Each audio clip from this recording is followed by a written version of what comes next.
नमस्ते प्रिय बंधुगण, आप सबका पुनः स्वागत है उत्तिष्ठ भारत चैनल में।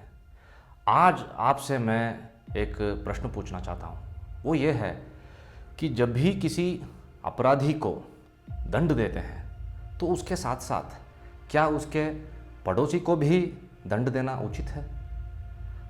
हाँ, मैं जानता हूँ आप क्या सोच रहे होंगे कि ये तो अन्याय है, पड़ोसी का क्या दोष है इसमें।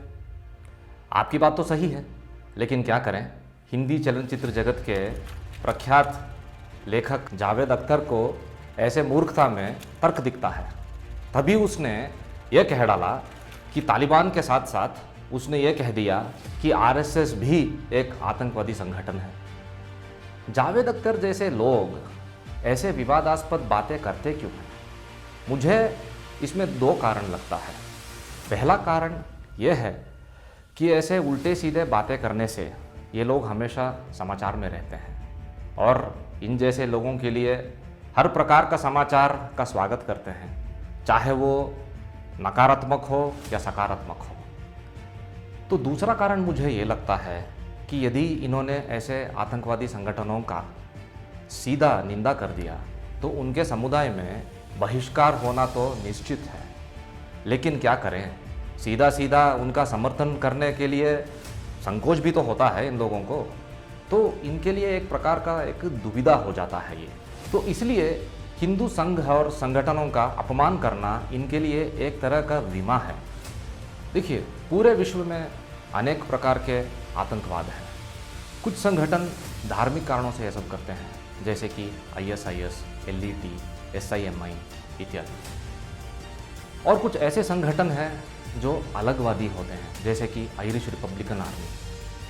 और कुछ संगठन होते हैं जो भाषा आधारित है, जैसे कि LTTE है। तो देखिए, सनातन धर्म के इतने लंबे इतिहास में क्या कभी भी किसी भी श्रेणी के आतंकवादी गतिविधियों से जुड़े हैं क्या?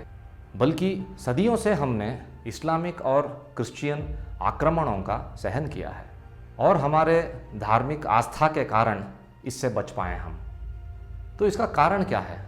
हमारे इतने सारे ग्रंथ हैं, किसी एक भी ग्रंथ में हिंसा के लिए प्रोत्साहन नहीं है। तो आरएसएस ने क्या अपराध कर दिया? कभी कहीं पे विस्फोट कराया या किसी का हत्या कराया या फिर अन्य धर्म के लोगों पे अत्याचार करने के लिए हिंदुओं का उत्तेजन कर रहे हैं क्या?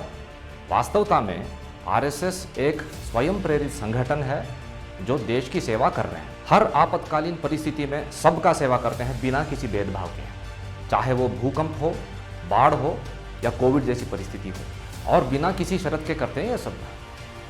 अन्य धर्म के लोगों का सेवा करने के बाद कभी भी उनसे ये नहीं कहते हैं कि आप अपना धर्मांतर कर लीजिए और आप भी हिंदू बन जाइए। क्या आपने कभी आरएसएस को चंदा मांगते हुए देखा है? अपने पैसे से करते हैं ये सब। तो जावेद अख्तर, तूने देश के लिए क्या किया है? क्या योगदान है? तेरा क्षमता क्या है कि आरएसएस पे इतना गंभीर आरोप लगा रहा है? और तू नास्तिक है ना? तुम जैसे लोगों का यही मानना है कि पूरे विश्व में अशांति का कारण ही धर्म है, तो इसलिए सभी धर्मों पे निषेध लगा दिया जाए। तो मेरी बात मान, पूरे विश्व में अपराध का कारण धन संपत्ति है, तो इसलिए तेरे पास जितना पैसा है ना, पूरा आग लगा दे। तो भाइयों और बहनों, आपको क्या लगता है जावेद अख्तर जैसे लोगों का दुगलापन के बारे में? आपका प्रतिक्रिया का मैं प्रतीक्षा करूंगा। फिर मिलते हैं अगले वीडियो में। वंदे मातरम।